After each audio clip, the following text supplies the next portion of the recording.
जय हिंद साथियों। आप सभी को हमारे तरफ से इस YouTube प्लेटफॉर्म पे हार्दिक अभिनंदन, हार्दिक स्वागत है। आशा करते हैं, उम्मीद करते हैं कि आप लोग भी बहुत अच्छे होंगे, खुश होंगे। ठीक है, जैसे कि आप लोग जान रहे हैं कि हम साइंस के बारे में पढ़े थे, मतलब साइंस का चैप्टर 1 खत्म कर दिए थे। साइंस का चैप्टर 1 बोलिए, मतलब साइंस यानी क्लास 10 का चैप्टर 1 खत्म हो चुका था। ठीक है, इसमें से हम बोले थे कि चैप्टर 2 तो अभी नहीं पढ़ रहे, फिलहाल कुछ प्रॉब्लम की वजह से चैप्टर 2 हम लोग नहीं स्टार्ट किए थे। ठीक है, चैप्टर 3 को पढ़ रहे हैं। तो चैप्टर 3 के तुरंत बाद हम लोग चैप्टर 2 के बारे में पढ़ेंगे। ठीक है, तो अभी चैप्टर 3 के बारे में हम लोग पढ़ रहे थे। अब थोड़ा सा रिवीजन करते हैं कि आखिर चैप्टर 3 में हमने पढ़ा क्या क्या था। ठीक है, क्योंकि ऐसा होता है कि यदि हम पीछे का रिवीजन करके चले ना, तो आगे हमको बहुत अच्छी तरह समझ में आती है। ठीक है यहाँ पे देख रहे हैं कि चैप्टर 3 का नाम क्या है, साइंस के है, जो एनसीईआरटी है। एनसीईआरटी से हम लोग चल रहे हैं सिंपल से। ठीक है, हाँ, जो आगे जो देने वाला होगा, मतलब थोड़ा सा यदि डीप में जाना होगा तो डीप में जो नॉलेज होता है वो थोड़ा सा दिया जाएगा, लेकिन हाँ, अभी फिलहाल इतना ही रहेगा कि एनसीईआरटी के फॉलो हम लोग शुरू करें, क्योंकि हाँ, एनसीईआरटी का भी बहुत अच्छा है। एनसीईआरटी यदि बोले तो एनसीईआरटी से पढ़ लिया जाए तो एनसीईआरटी का भी ट्यूशन बहुत अच्छा रहता है। ठीक है, एनसीईआरटी के द्वारा हम लोग चले तो बहुत अच्छा है, लेकिन हाँ, कुछ जहाँ पे ज्यादा नॉलेज की आवश्यकता होगा वहाँ पे दिया जाएगा। वहाँ पे चिंता नहीं रहने की बात है। ठीक है, अब यहाँ पे देखते हैं तो हम लोग क्या पढ़े, थोड़ा सा चर्चा करते हैं। ठीक है, देखते हैं थोड़ा सा। हम लोग बात किए थे मेटल यानी पदार्थ। पदार्थ इस चैप्टर में पढ़ना नहीं था, लेकिन फिर भी बताया गया था कि पदार्थ आखिर बना किससे है, तो मेटल्स और नॉन मेटल से बने हुए। आप कोई भी पदार्थ उठा लीजिए, जैसे कि सोना चांदी, ये सब मेटल्स है, नॉन मेटल्स है। ये लकड़ी, ये सब क्या है, पदार्थ है। मतलब जो भी हम लोग ले रहे हैं, मतलब पदार्थ है, यहाँ पे जो भी देख रहे हैं, आमने सामने जो भी देख रहे हैं, क्लास 9 में पढ़े होंगे कि जिसमें द्रव्यमान होता है, वो जो स्थान कहते हैं उसे हम लोग कहते थे पदार्थ। समझ में आई बात है। तो वो पदार्थ किससे, मेटल्स और नॉन मेटल से बना हुआ है। कोई मेटल्स है तो कोई नॉन मेटल्स है, तो कोई मेटलॉइड्स होते हैं, मतलब कि कोई धातु, या तो कोई उपधातु है, या तो कोई अधातु है। यही भी तीन चीज हो सकता है। इस चैप्टर में हमें पढ़ना है मेटल्स और नॉन मेटल्स के बारे में। ठीक है, अब आपका सवाल होगा कि उपधातु क्या होता है, तो उपधातु बताया क्या था, जो मेटल्स और नॉन मेटल्स दोनों का गुण रखता है। इसमें कुछ बातें आएगा, लेकिन ज्यादातर हमें पढ़ना है मेटल्स और नॉन मेटल्स के बारे में। इसी का मेटल्स और नॉन मेटल्स के बारे में पढ़ रहे थे। ठीक है, अब आपको जहां तक याद होगा थोड़ा सा रिवीजन करवाते हैं। हम लोग मेटल के बारे में पढ़ लिए। अब ध्यान से समझे, तो मेटल क्या था। मेटल को समझने के लिए पहले हम लोग चले थे एलिमेंट्स, याद आ रहा है क्या। अब ये भी चले थे एलिमेंट्स क्या था। आप याद कीजिए, यदि पिछला लेक्चर देखे होंगे ध्यान से, तो आपको बताएगा पदार्थ, पदार्थ दो तरह का था, एक था शुद्ध पदार्थ और एक था अशुद्ध पदार्थ। समझ में आई बात है। शुद्ध पदार्थ के अंतर्गत आते थे मेटल्स, और एक आता था मतलब कि यौगिक आते थे। ठीक है, और मेटल्स से बात करें तो मेटल्स में तीन तरह के आते थे। मेटल से बोला जा रहा है, सॉरी, एलिमेंट्स। ठीक है, एक था एलिमेंट्स यानी तत्व, और दूसरा आता था कंपाउंड्स यानी यौगिक। चैप्टर नंबर 3 का मतलब बात कर रहे हैं, उसमें लेक्चर नंबर 1 में आपको सब अच्छी तरह बता दिया गया। और एलिमेंट के अंतर्गत तीन आता था, एक मेटल्स आते थे, एक नॉन मेटल्स आते थे, और एक आता था मेटलॉइड्स। मेटलॉइड्स मतलब कि हिंदी में बोले तो मेटल मतलब धातु, नॉन मेटल मतलब अधातु, और मेटलॉइड्स मतलब होता है उपधातु। पढ़ेंगे, सब पढ़ेंगे, चिंता नहीं लेना है। ठीक है, पहले मेटल्स से बात कर ले, तो मेटल्स क्या होता था। मेटल्स वैसे होते थे जो स्ट्रोंग होते थे। स्ट्रोंग मतलब कि मजबूत होते थे, विद्युत तथा सुचालक का होते थे। ऐसा हम लोग पढ़े थे, लेकिन आप इसके बारे में अन्य चीज लिख सकते हैं, जैसे कि आपको इसके गुण के बारे में बताया गया था। अब यहाँ पे इसका गुण हम लोग दो तरह से पढ़ते हैं, एक होता है भौतिक गुण, एक होता है रासायनिक गुण। ठीक है, पहले हम लोग जानते हैं भौतिक गुण क्या होता है। तो भौतिक गुण उसे कहते हैं जो क्रिया करने से पहले होता है, मतलब कि जो बाहर से दिखाई देता है ना, उसे हम लोग भौतिक गुण की बात करते हैं। तो मेटल्स का हम लोग नॉर्मली तीन गुण पढ़ लिए थे, आपको याद होगा मेटल्स का तीन गुण। एक था आघात वर्धनीयता, दूसरा था तन्यता, तीसरा था ऊष्मा का चालकता।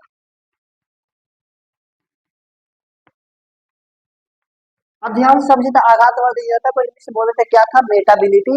इसको बोलते तो है कंडक्टिविटी, मतलब इसे बोला जाता था कंडक्टिविटी। समझ में आई, मतलब कि तन्यता को ऐसा डक्टाइल बोला जाता था। ठीक है, यहाँ पे समझे, तो आघात वर्धनीयता को क्या बोला जाता था, इंग्लिश में मेटाबिलिटी, जो कि लिखवा दिया गया। तन्यता को बोला जाता है डक्टाइल। डक्टाइल मतलब कि आप तार के रूप में बना सकते, सबको थोड़ा सा एक्सप्लेन कर देंगे। अब ऊष्मा का चालकता क्या था, कंडक्टर ऑफ हीट। और यहाँ पे हम लोग चौथा गुण पढ़ने जा रहे हैं, कंडक्टर ऑफ, मतलब इलेक्ट्रिसिटी, मतलब विद्युत का चालकता पढ़ने जा रहे हैं। लेकिन पहले इतना समझ ले क्या था, आघात वर्धनीयता धातु का वह गुण होता था जिसमें आप धातु को पीटते जाइएगा तो पीटने से क्या होता है ना, वो पतली चादर के रूप में बन जाता है, वह कभी टूटकर बिखरता नहीं। यह गुण क्या कहलाता है, धातु की आघात वर्धनीयता गुण कहलाती है। समझ में आई बात है क्या।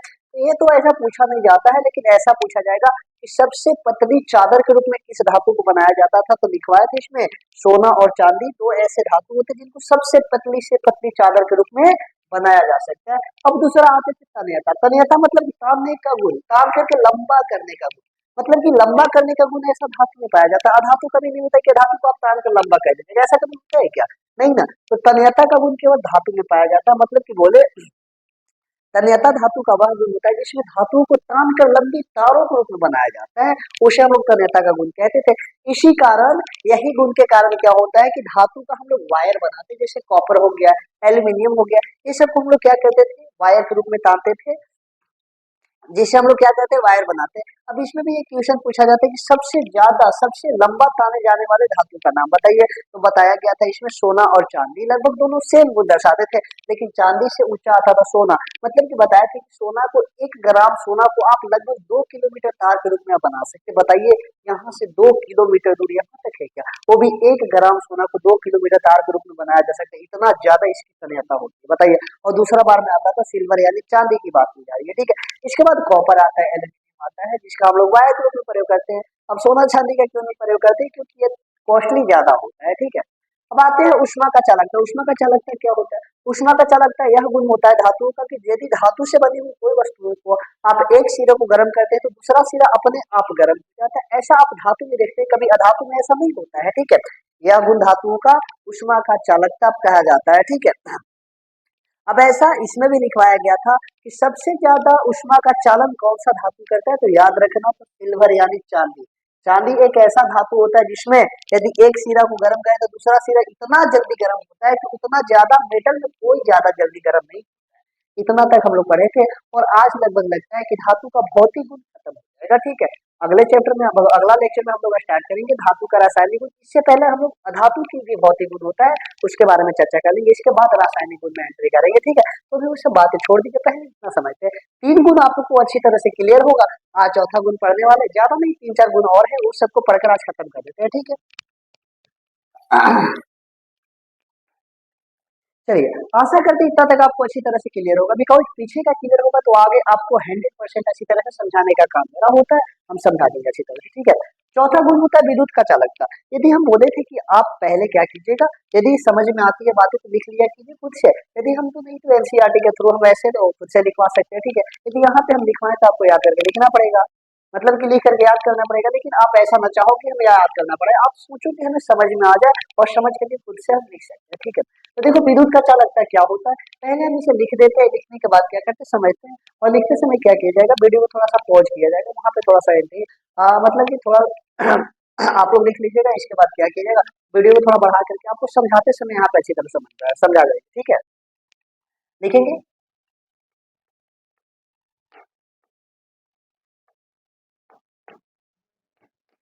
विद्युत का चालक,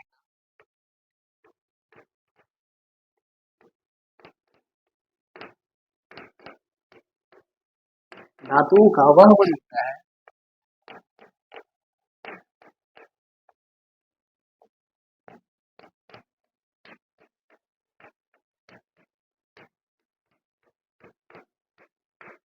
जिसमें धातु से बनी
देखिए ध्यान से, ये खत्म हो चुका है।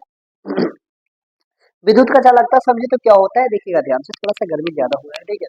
देखिए, विद्युत का चालकता क्या होता है कि विद्युत का चालकता धातुओं का वह गुण होता है जिसमें धातु से बनी हुई वस्तुओं में विद्युत का प्रवाह आसानी से हो जाता है। मतलब कि ऐसे खुद से लिख सकते हैं कि यह इसमें पाया जाता है, धातु में पाया जाता है यह गुण। केवल धातु में क्या होता है कि एक स्थान से दूसरे स्थान तक इलेक्ट्रिक यानी करंट आसानी से प्रवाह हो जाता है। क्यों? क्योंकि आपको बताया जाता है, आप पीछे पढ़े होंगे कि धातुओं में फ्री इलेक्ट्रॉन मौजूद होते हैं। इलेक्ट्रॉन मौजूद का मतलब कि फ्री होता है, जैसे कि जैसे ही इलेक्ट्रॉन मौजूद होता है, इसमें जैसे ही करंट जाता है ना, करंट के थ्रू इलेक्ट्रॉन क्या होते लगते हैं, एक स्थान से दूसरे स्थान तक गमन करने लगते हैं, ठीक है। जिसके वजह से करंट फ्लो हो जाता है आसानी तरीका से, ठीक है। तो वस्तुओं में विद्युत का प्रवाह हो जाता है और आसानी से हो जाता है, यह गुण क्या कहलाता है, विद्युत का चालकता कहलाता है धातु का, ठीक है। जैसे कि बहुत सारे एग्जाम्पल समझे तो एजी यानी सिल्वर यानी चांदी बोले तो चांदी में भी बहुत आसानी तरह से हो जाता है। सोना हो गया, कॉपर, एल्यूमिनियम और जिंक ईटीसी बहुत सारे ऐसे धातु हैं जिनमें आसानी तरीका से क्या हो जाता है, विद्युत का प्रवाह हो जाता है। मतलब कि मैक्सिमम सब धातु बोला जा रहा है, ठीक है। धातु हमेशा गुणे दर्शाते हैं। और यहाँ बोला गया है यही कारण होता है कि यही कारण वजह तार बनाने के लिए धातुओं से बनी हुई मतलब कोई भी वस्तु का मतलब धातु का प्रयोग किया जाता है। यही रीजन होता है कि जब भी वायर बनाया जाता है तो वायर बनाने के लिए हम लोग धातु का प्रयोग करते हैं, कभी धातु का वायर नहीं बनाते। क्यों? क्योंकि धातु में हमेशा विद्युत का प्रवाह होता है, वहां से भी यहाँ से करंट लाना है, करंट लाने के लिए मतलब कि बल्ब जलाना है तो करंट तो लाना पड़ेगा, करंट लाने के लिए धातु का प्रयोग किया जाता है। कभी धातु में प्रवाह नहीं होता है, अपवाद होता है, अपवाद के थ्रू बताएंगे जब धातु पढ़ेंगे तब, लेकिन अभी तक यहाँ चले नोट। अभी आप यहाँ नोटिस करते होंगे कि विद्युत तार यानी जो वायर होता है ना, वायर के ऊपर कवर, कवर मतलब कि ऊपर से ढकने के लिए कवर जो होता है ना, कवर बनाने के लिए पीवीसी, पीवीसी मतलब होता है पॉलीविनाइल क्लोराइड, एक प्रकार का केमिकल होता है या तो पदार्थ कह सकते हैं, सिंपल सी बातें हैं। एक प्रकार का पदार्थ होता है जिसका नाम होता है पीवीसी, याद रख लीजिएगा। या तो रबड़ जैसी सामग्री का प्रयोग किया जाता है, जैसे देखे हैं या मान लिया जाए वायर तो बना दिया गया, लेकिन वायर ऐसे कभी नंगा तो छोड़ नहीं छोड़ दिया जाएगा, बिकॉज क्योंकि उसमें करंट जा रहा है और करंट किसी को तो लग सकता है। इसी का उसमें जो ढकने का कवर जो होता है ना, कवर किसकी बनाई जाती है तो याद रख लीजिएगा, ये पूछा भी जाता है। या विद्युत वायर के ऊपर बनाए जाने वाले कवर का मतलब किस सामग्री का प्रयोग किया जाता है तो याद रखिएगा पीवीसी, पॉलीविनाइल क्लोराइड इसका नाम होता है, इंग्लिश में ये होता है पॉलीविनाइल क्लोराइड, ठीक है। पॉलीविनाइल क्लोराइड नामक सामग्री का प्रयोग किया जाता है या तो रबड़ जैसी सामग्रियों का प्रयोग किया जाता है, जिससे क्या होता है कि तारों को आराम से ढका हुआ रहता है और यह विद्युत का चालक होता है, मतलब कि यह कुचालक होता है, ऐसा लिख सकते हैं, किया जाता है जो कि विद्युत का कुचालक होता है।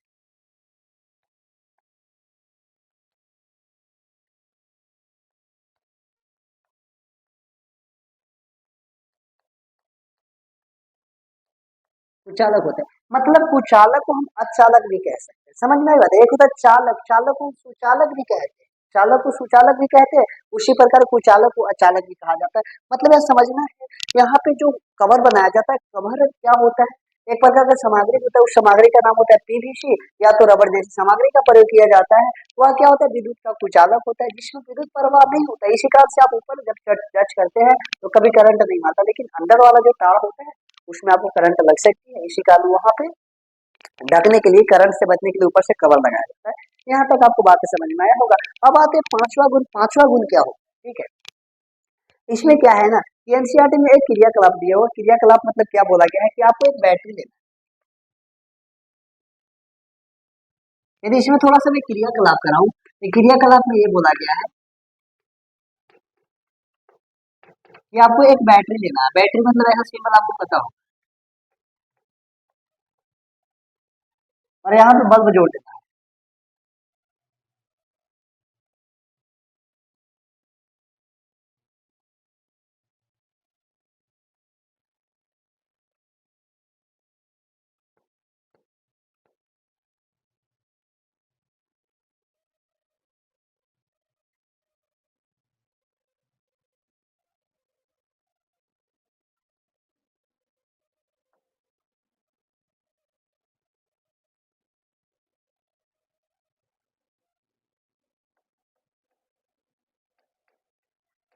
देखिए ध्यान से, अब बोला जा रहा है कि यहाँ पे बैटरी लेना है, बैटरी में स्विच जोड़ दीजिए, यहाँ पे इसे बोला जाएगा स्विच। स्विच को हम लोग कुंजी भी कहते हैं। ये अब क्या हो गया, बल्ब हो गया। अब ध्यान से देखिएगा, अब यहाँ तक तो समझ में आता है। एक प्रकार का धातु यहाँ पे दिया है, मान लीजिए धातु का कोई वायर ले लीजिए, ठीक है। यहाँ पे एक कटा हुआ वायर है, मतलब कि यहाँ पे करंट तो प्रवाह हो रहा है, लेकिन यहाँ से यहीं तक आ रहा है, यहाँ तक जा नहीं पा रहा है। जब यहाँ तक आ जाएगा तो बल्ब क्या हो जाएगा, अपने आप जलने लग जाता है, ठीक है। अब ध्यान से देखिएगा, क्रियाकलाप में बोला गया है कि आप इसको क्या कीजिए, एक धातु को प्रयोग कीजिए और एक अधातु को प्रयोग कीजिए। मतलब कि एक बार आपको धातु लेना है, धातु को यहाँ पे लगा देना है। अब धातु लगाने के बाद ध्यान से देखिएगा तो बल्ब क्या होता है, जलने लगता है, ठीक है। और यहाँ पे यदि अधातु का प्रयोग किया, जैसे लकड़ी ले लीजिए या तो रबड़ ले लीजिए या तो प्लास्टिक लगा दीजिए, ये सब लगाने से बल्ब नहीं जलता है। तो इससे हमें पता चलता है कि हमेशा इलेक्ट्रिक का प्रवाह क्या होता है, धातु करते अधातु नहीं करते। ये तो नॉर्मल सा एक्टिविटी है, ये आराम से कर सकते हैं, समझ में आई बात है। तो वैसा एक्टिविटी दिया हुआ है, इसमें लिख सकते हैं, सिंपल सी बात है कि धातु में हमेशा इलेक्ट्रिक का प्रवाह होता है जबकि अधातु में नहीं होता है। अब आते हैं छठा गुण। छठा गुण क्या होता है?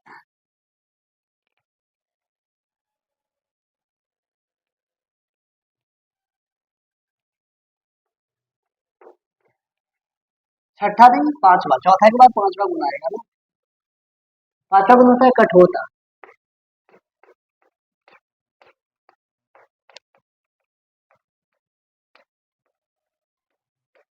हार्डनेस।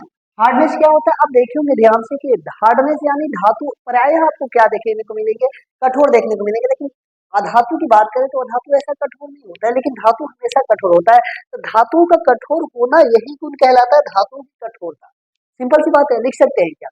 लेकिन कुछ धातु ऐसे होते हैं जो कि कठोर नहीं होते, वो सिर्फ एक्सेप्शन में आते हैं। देखिए बात बोला जाए ना, तो हम लोग पढ़ रहे हैं साइंस। साइंस के अंतर्गत तीन सब्जेक्ट आते हैं, आपको पता है, फिजिक्स, केमिस्ट्री और बायो। और आपको अभी केमिस्ट्री पढ़ाया जा रहा है। केमिस्ट्री में जो अपवाद देखने को मिलता है, एक्सेप्शन का नाम लिया जा रहा है कि एक्सेप्शन मतलब कि सब चीज पालन कर रहा है, सब धातु पालन करते हैं कठोरता का, लेकिन कुछ धातु होते हैं जो मुलायम होते हैं। जैसे कि आप नाम सुनेंगे, सोडियम और पोटेशियम, ये सब क्या होते हैं, मुलायम होते हैं, जिन्हें हम लोग चाकू से भी काट सकते हैं। ये सब नियम का पालन नहीं करते हैं, तो ये सब एक्सेप्शन बोला जाता है। एक्सेप्शन मतलब अपवाद होता है। तो मतलब कि अपवाद मतलब समझना है कि सब धातु तो पालन किए लेकिन कोई धातु पालन नहीं करता है। तो ऐसा आपको केवल केमिस्ट्री में देखने के लिए मिलेगा, आपको फिजिक्स में, बायोलॉजी में ऐसा केमिस्ट्री नहीं आता है, मतलब कि उसमें अपवाद नहीं आता है। लेकिन हाँ, केमिस्ट्री में तो अपवाद है, इसी कारण बोला जाता है केमिस्ट्री में हमेशा अपवाद देखने को मिलेगा। तो इसे लिख क्या सकते हैं, धातुएं प्राय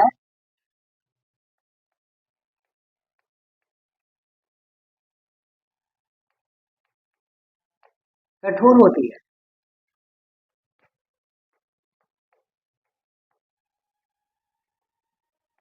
यह गुण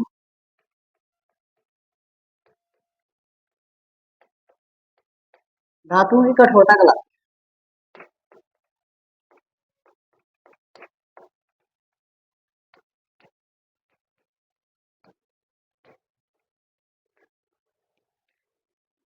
अब आगे एक पॉइंट और लिखना है, लेकिन सभी धातुएं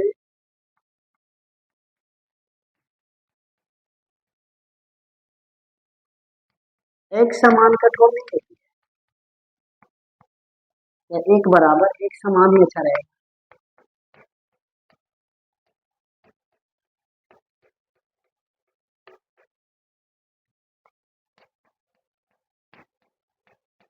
एग्जाम्पल,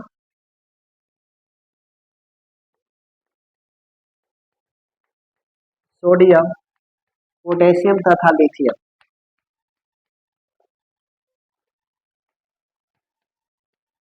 मुलायम धातु होती है।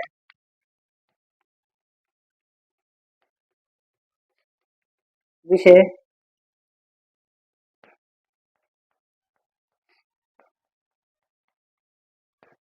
आसानी से चाकू से काटा जा सकता है।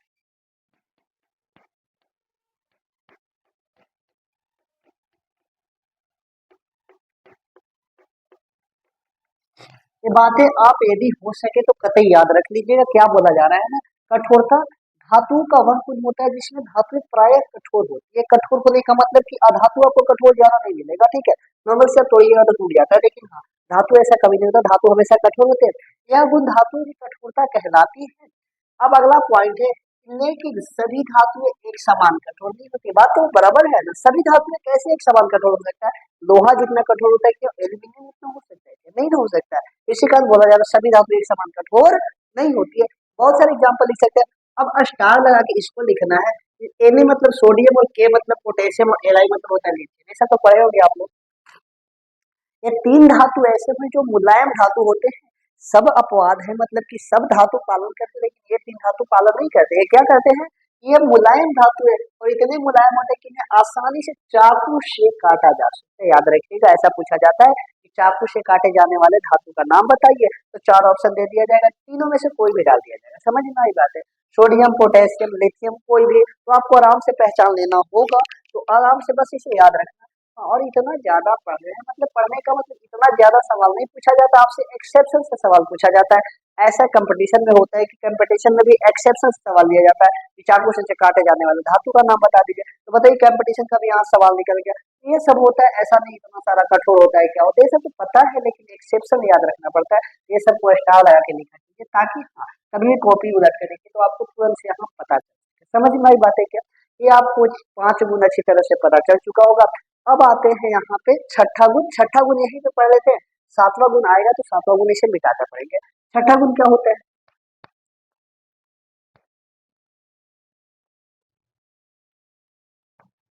LUSTRES। लस्टर मतलब होता है चमकदार या धात्विक चमक बोला जाता है, धात्विक चमक।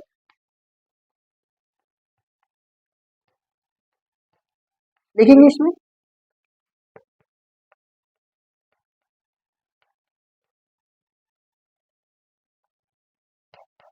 धातुओं से बनी हुई वस्तुएं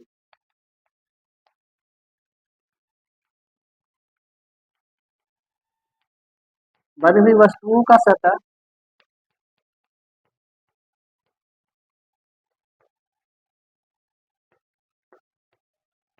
हमेशा चमकदार होता है।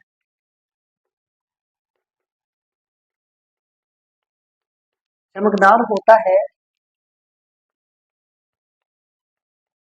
इस गुण को धात्विक चमक कहा जाता है।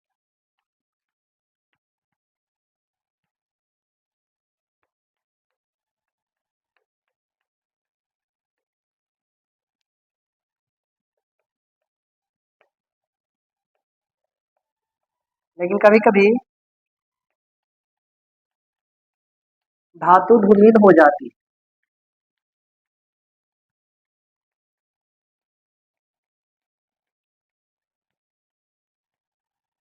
जब उसे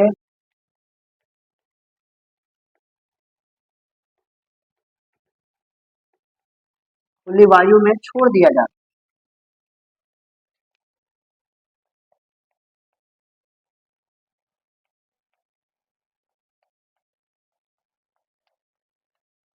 ध्यान रखिएगा, बस इसमें इतना ही लिखना है। अब इसमें ऐसा नहीं है कि धातु कौन ज्यादा चमकता है कौन नहीं चमकता है, ऐसा नहीं बोलना है, मतलब ऐसा नहीं इसमें जानना है। सिंपल सी बात है कि सब धातु अच्छी तरह चमकदार होती है, ठीक है। बस ये एग्जाम्पल लिखे थे, एग्जाम्पल बहुत सारे हो सकते हैं जो कि चमकदार होते हैं, जैसे सोना कभी भी चमकते रहता है, चांदी भी चमकते रहता है, एल्यूमिनियम, लोहा। अब आपको पता होगा कि लोहा भी चमक नहीं रहा, क्यों नहीं चमक रहा, भी तुरंत बता रहा है, ठीक है। Copper, zinc, ETC। ध्यान से देखिएगा। अब अगला गुण आता है छठा, लस्ट्रस। लस्ट्रस का हिंदी बोले तो धात्विक चमक। आप ऐसा देखा करते हैं कि धातु हमेशा चमकदार होती है। कभी भी सोना को देख लीजिए, चांदी को देख लीजिए, लोहा को देख लीजिए, पीतल को देख लीजिए, ये सब क्या होता है? धातु होता है, चमकती है। लेकिन क्या बोला जा रहा है?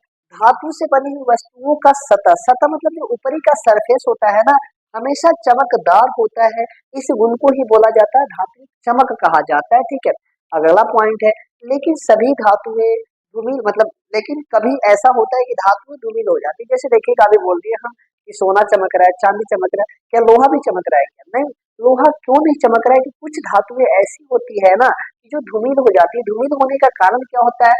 जब उसे खुला वायु में छोड़ दिया जाता है। अब आप थोड़ा सा चैप्टर नंबर 1 याद कीजिए, वहां पे रिकॉल कीजिए कि वहां पे यदि आप संक्षारण पढ़े होंगे तो याद। संक्षारण क्या था? लोहे में जंग लगना संक्षारण कहलाता है। क्या था कि जब लोहा को हम लोग खुली वायु में छोड़ देते हैं तो वहां पे जलवाष्प होता है, अनेक गैस होते हैं। तो अनेक गैस तथा जलवाष्प से क्रिया करके अपने ऊपर एक पतली परत बना लेती है।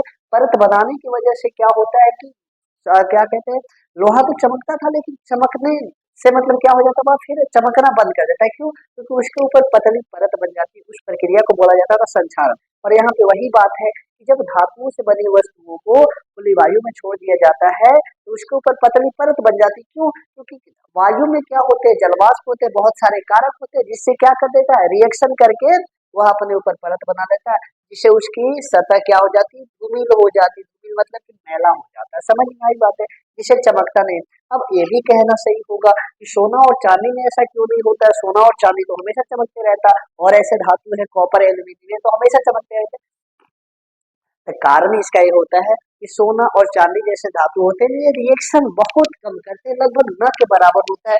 आपको यदि रिएक्शन श्रेणी याद आ रहा है, रिएक्टिविटी सीरीज लिखवा है, तो सबसे नीचे आता था सोना और चांदी। याद कीजिए, आता था क्या? ऐसा रिएक्शन श्रेणी में आपको दिखाया गया था कि सबसे नीचे सोना, फिर चांदी आता था। मतलब सोना तो सबसे नीचे आता था, इसके पहले वाला चांदी आता था। मतलब समझे तो सोना और चांदी सबसे नीचे आता था। मतलब इसकी क्रिया करने की क्षमता सबसे कम होती है। इसी कारण से इसे खुली वायु में छोड़ दीजिए, कहीं भी रख दीजिए, तो यह रिएक्शन ही नहीं करता था। लेकिन हाँ, अन्य धातु जैसे कि लोहा बोल दे और कुछ बोल दे, तो ये सब क्या होता है, इसकी रिएक्शन मतलब की क्रिया करने की क्षमता ज्यादा होती है। तो यह रिएक्शन करके तुरंत क्या हो जाता है, इसकी मतलब धातु की जो सतह होती है ना, धूमिल हो जाती है। समझ में आई बात है? यहाँ तक आपको अच्छी तरह समझ में आता है। और आगे चलते हैं। ज्यादा नहीं, एक दो गुण और है, वो सब गुण को हम लोग पढ़ के आज इसको खत्म कर देते हैं। ठीक है, यहाँ तक उतारिए।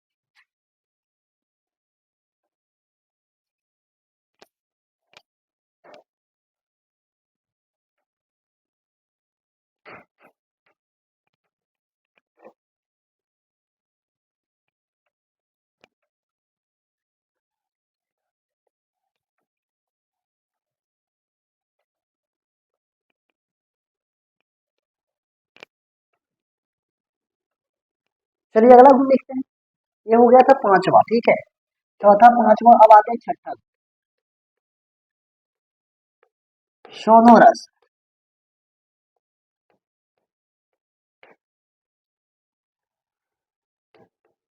धात्विक ध्वनि। अब ये कौन सा बला हो जाता है, तो छठा गुना था धात्विक ध्वनि। धात्विक ध्वनि क्या होता है बता देते हैं पहले। प्रयास कीजिएगा कि हम डेफिनेशन खुद से लिखें। आपके अपने बारे में बोला जा रहा है कि प्रयास कीजिएगा खुद से लिखे, ताकि आप कभी एग्जाम में बैठे तो खुद से लिख सकते हैं। दिखाओ यहाँ पे लिखवाएं तो आप देख कर लिखते तो आपको याद करना पड़ेगा। इसी कारण प्रयास कीजिए खुद से आप लिखना चाहे। ठीक है, तो धात्विक ध्वनि क्या होता है?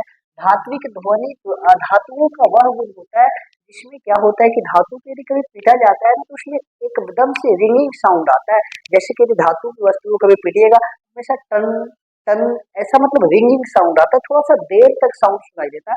लेकिन ऐसा कभी अधातु के साथ होता है नहीं। अधातु को पीटेगा तुरंत से आवाज देकर के बंद हो जाएगा, लेकिन धातु धातु में जब पीटा जाता है तो वह साउंड देकर थोड़ा सा देर तक सुनाई देता है। उस साउंड को हम लोग कहते हैं धात्विक ध्वनि। समझ में आई बात है क्या? लिख लीजिएगा, सिंपल सी बात है, आशा कहते लिखिएगा।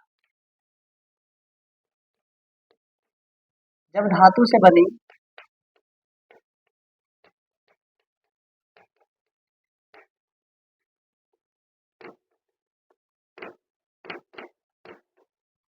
वस्तुओं को पीटा जाता है, तब वह रिंगिंग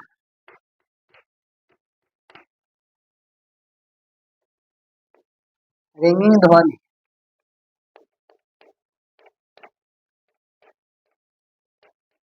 निकालती है।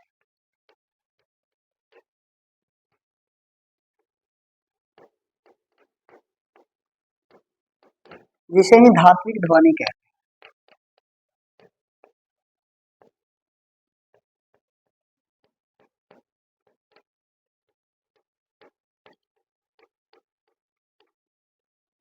अगला पॉइंट लिखना है। इसी कारण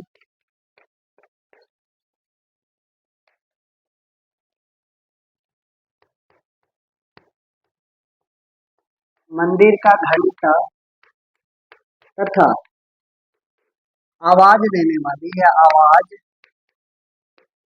उत्पन्न करने वाली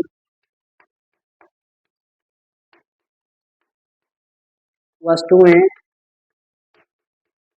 धातु से बनाई जाती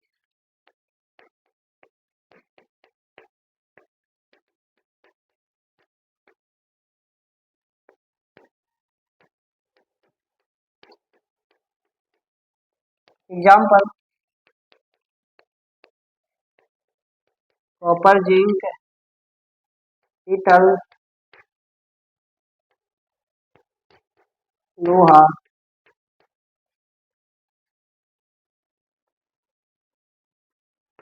तो आपको कहते हैं ये थी।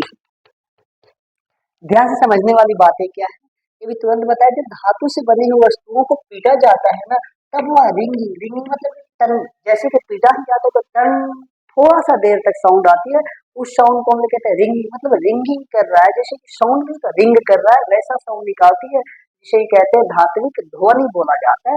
इसके पहले वर्ग है धात्विक चमक, थोड़ा सा अंतर है धात्विक चमक और धात्विक ध्वनि, ठीक है। तो यह गुण क्या कहलाता है, धात्विक ध्वनि कहलाता है। और यही रीजन होता है, यही कारण होता है कि मंदिर का बोल दीजिए घंटा, या तो स्कूलों में जो घंटी का प्रयोग किया जाता है वो भी लिख सकते हैं, या तो अन्य लिखवाएंगे कि अन्य ध्वनि उत्पन्न करने वाली यानी आवाज उत्पन्न करने वाली वस्तुएं धातुओं से बनाई जाती है, ताकि जब पिटा जाए ना तो थोड़ा सा देर तक साउंड सुनाई दे, जैसे घंटी हो जाता है, मंदिर का घंटी हो गया, स्कूल का घंटी हो गया, ये सब क्या होता है इससे बनाई जाती है। देखिएगा, कॉपर हो गया, जिंक हो गया, पीतल हो गया, लोहा हो गया। अब सोचने वाली बात है, यहाँ पे पीतल को हम पीतल क्यों लिखे, पीतल का सिंबल नहीं होता है क्या? फिलहाल यहाँ पे पीतल क्या होता है ना, कॉपर और जिंक दोनों को मिश्रित करके मिलाया जाता है, मतलब ये बोले तो पीतल एक प्रकार का मिश्र धातु होता है। मिश्र धातु मतलब कि धातु में ही गन्ना आता है, लेकिन अन्य धातुओं से मिलाकर बनाया जाता है, इसी का विषय हम सिंबल के रूप में प्रयोग नहीं करते। तो आप देखे होंगे कि मंदिर का घंटा होता है पीतल का बना होता है जैसा येलो कलर का होता है, ठीक है। तो पीटने पर एक प्रकार का साउंड प्रोड्यूस करता है, इसे हम लोग कहते हैं धात्विक ध्वनि। समझ में आई बातें, ऐसा ऐसा होता है धात्विक ध्वनि। और एक लास्ट गुण पढ़ने जा रहे हैं हम लोग, इसका गुण नंबर 7,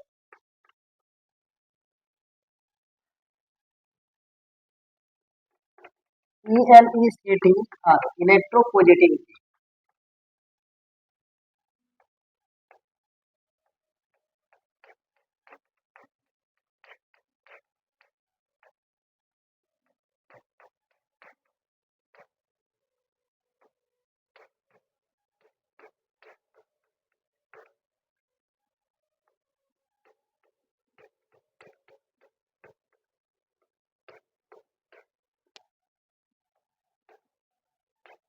अब ध्यान से यदि मैं 7वां गुण के बारे में बात करूं तो इलेक्ट्रोपॉजिटिविटी क्या होती है समझिएगा।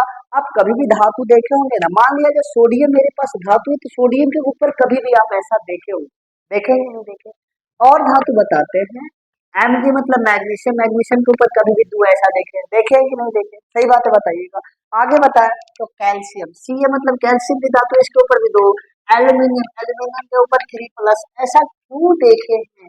लेकिन मैं बात करूं क्लोरीन, क्लोरीन एक प्रकार का अधातु है, धातु के ऊपर माइनस क्यों देखे हैं। और बोले में और बोला जाए ऑक्सीजन, ऑक्सीजन एक प्रकार का धातु, अधातु के ऊपर 2- लिखा जाता है। तो यहाँ पे प्लस और माइनस का फंडामेंटल क्या होता है, देखिएगा।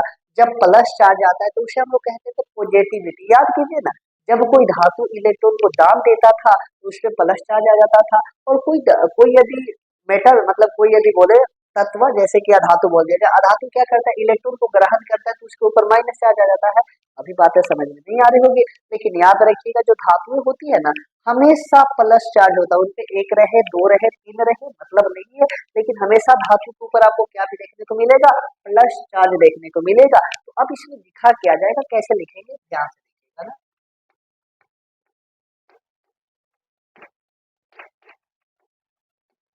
धातुओं में हमेशा इलेक्ट्रॉन को दान देने का गुण पाया जाता है।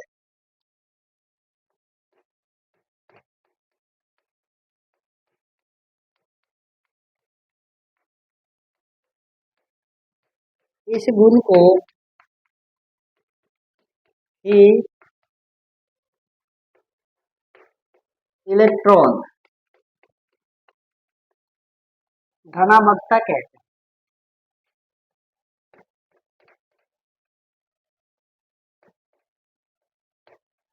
जिसे हम लोग शॉर्ट में कहते हैं प्लस भी, सुने हो, या तो इसमें कभी आपको लिखवाया जाता है प्लस भी कहते हैं।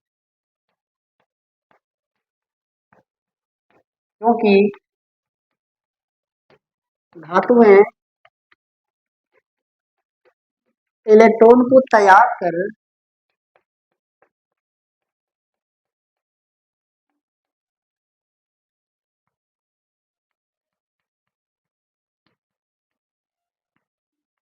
नोबेल गैस जैसा अस्थाई बनना चाहते हैं।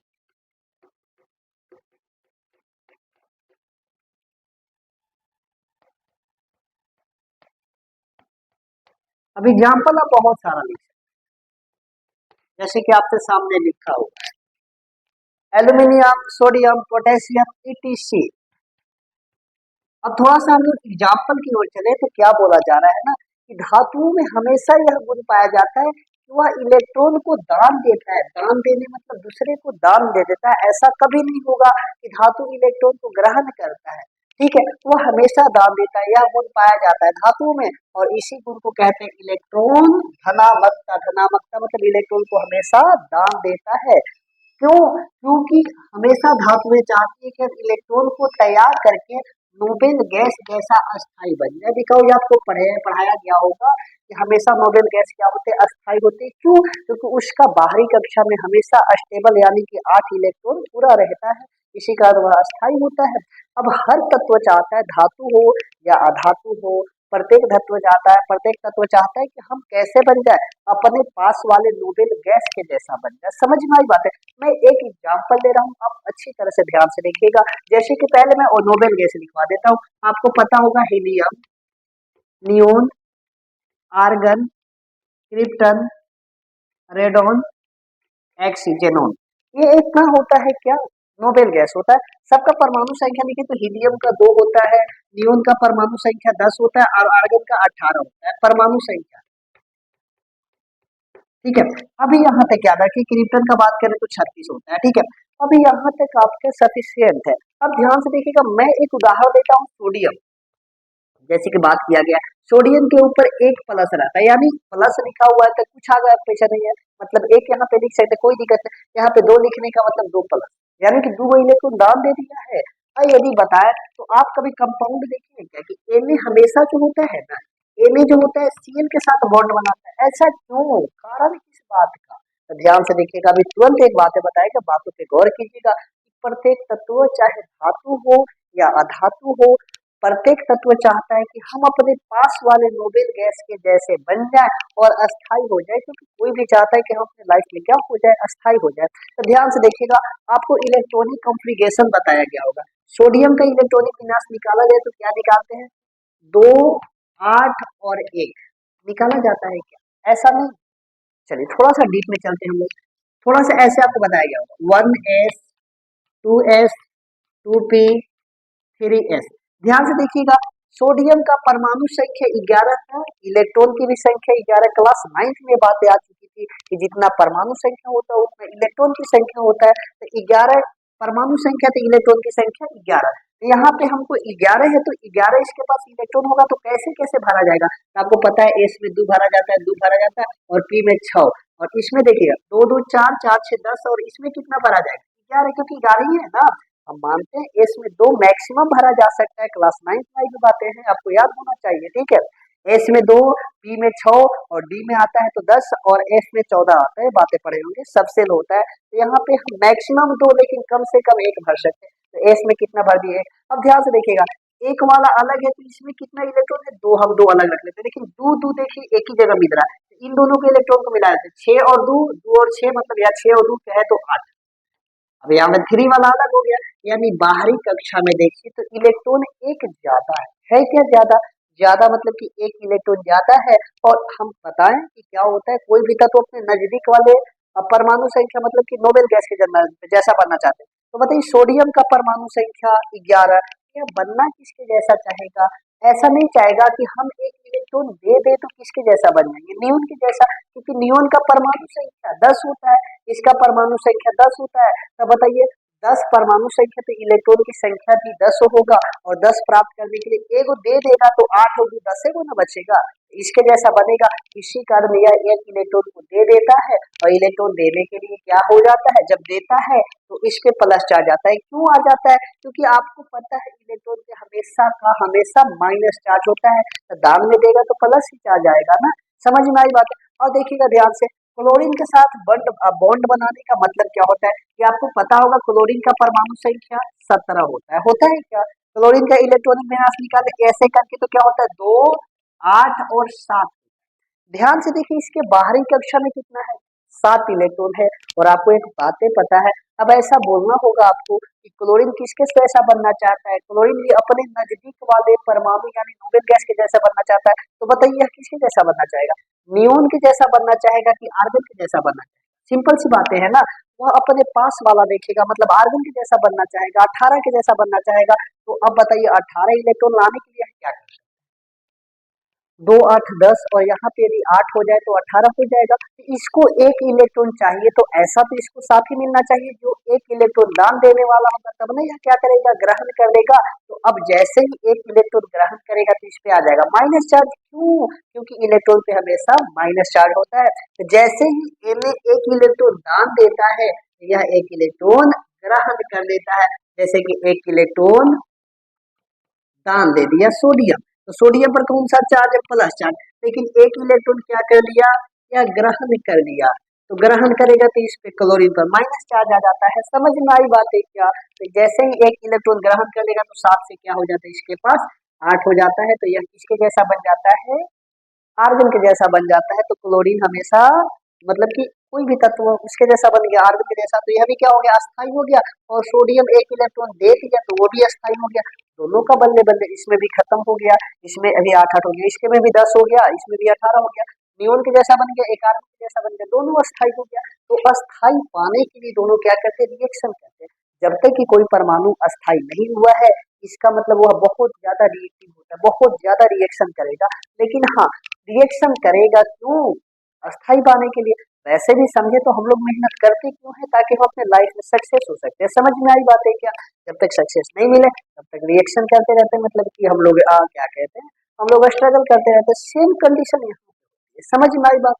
इतना होता है धातुओं का भौतिक गुण। कल एक बात है, थोड़ा सा है क्या कहते हैं, अधातु और अधातु का भौतिक गुण, उसके बारे में पढ़कर अधातु के बारे में खत्म हो जाएगा। इसके बाद आएंगे हम लोग रासायनिक गुण के बारे में, ठीक है। यहाँ तक आपको अच्छी तरह समझ में आया होगा। ये सब आपको या उतारना नहीं है, सिंपल सी बात है, बस ये समझाना था। आपको उतारना होगा तो यहाँ तक उतार सकते हैं, ये वाला सोडियम वाला। समझ में आई बात है, यहाँ तक उतार लीजिएगा। बस इतना था आपका धातु का भौतिक गुण, ठीक है।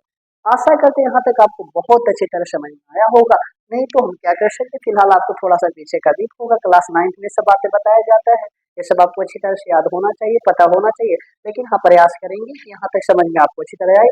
जो डाउट होगा आराम से पूछ सकते हैं, ठीक है। और यदि जो भी क्वेश्चन होगा आराम से कर सकते हैं। और यदि वीडियो को अच्छा लगा होगा तो अपने तरफ से अपना प्यार जरूर दिखाइएगा, और अपने साथियों के पास जरूर शेयर कीजिएगा, ठीक है। वीडियो को लाइक एवं सब्सक्राइब जरूर कीजिएगा, ठीक है। बाकी मिलते हैं नेक्स्ट वीडियो में। आज के लिए इतना ही।